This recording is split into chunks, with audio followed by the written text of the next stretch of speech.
उत्तराखंड में मौसम साफ होने के बाद राहत व बचाव कार्य में और तेजी आई। अब तक 1 लाख से अधिक लोगों को निकाला जा चुका है।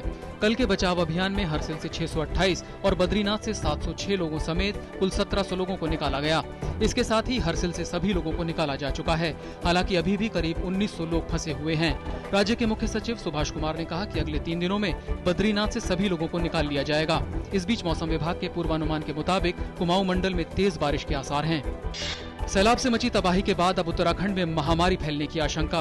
बड़ी संख्या में लोग वायरल फीवर और उल्टी दस्त की चपेट में हैं। हालात के मद्देनजर स्वास्थ्य विभाग ने बीमारियों से निपटने की कवायद तेज कर दी है। इसी कड़ी में 2 जल शोधन संयंत्र और 50 चिकित्सकों के एक दल को उत्तराखंड किया जाएगा रवाना।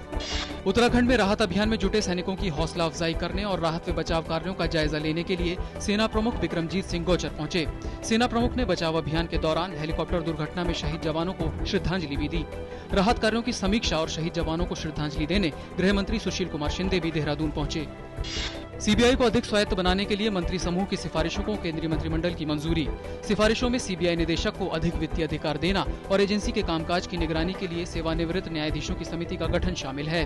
वित्त मंत्री पी चिदम्बरम की अध्यक्षता वाले मंत्री समूह के सिफारिशों में सीबीआई निदेशक की नियुक्ति के लिए नया तंत्र बनाया जाना भी शामिल है। मंत्री समूह की सिफारिशें उस हलफनामे का हिस्सा होंगी जो अगले हफ्ते उच्चतम न्यायालय में दाखिल किया जाना है।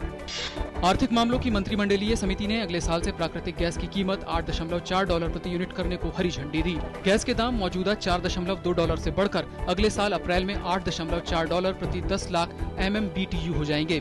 ये फॉर्मूला 1 अप्रैल 2014 से लागू होगा और 5 साल के लिए वैध होगा। सरकार ने चालू खरीफ सत्र के दौरान किसानों को प्रोत्साहित करते हुए धान का न्यूनतम समर्थन मूल्य 60 रुपए बढ़ाकर 1310 रुपए करने के प्रस्ताव को मंजूरी दे दी है। कल शाम दिल्ली में हुई आर्थिक मामलों की मंत्रिमंडलीय समिति की बैठक में दलहन और तिलहन आयात पर निर्भरता कम करने के लिए इन दोनों का न्यूनतम समर्थन मूल्य भी 450 और 320 रुपए प्रति क्विंटल तक बढ़ा दिया गया है। पीएम के अध्यक्ष एम करुणानिधि की बेटी कनिमोई कांग्रेस के सहयोग से कल दोबारा राज्यसभा के लिए चुन ली गयी। 2G स्पेक्ट्रम मामले में आरोपी कनिमोई 31 वोटों के साथ दूसरी बार राज्यसभा के लिए चुनी गयी। सीपीआई के डी राजा ने भी राज्यसभा चुनाव में जीत हासिल की। नेल्सन मंडेला की हालत में पहले से सुधार, लेकिन अब भी उनकी हालत नाजुक बनी हुई है और वो जीवन रक्षक प्रणाली के सहारे हैं। इस बीच दक्षिण अफ्रीका के अलग अलग हिस्सों में उनके स्वास्थ्य के लिए प्रार्थना सभाओं का आयोजन किया जा रहा है। बराक ओबामा ने कहा है कि एडवर्ड स्नोडेन को अमेरिका वापस लाने के लिए किसी तरह की सौदेबाजी नहीं की जाएगी। अमेरिका के इंटरनेट निगरानी कार्यक्रम की जानकारी लीक करने के मामले में स्नोडेन की तलाश हो रही है।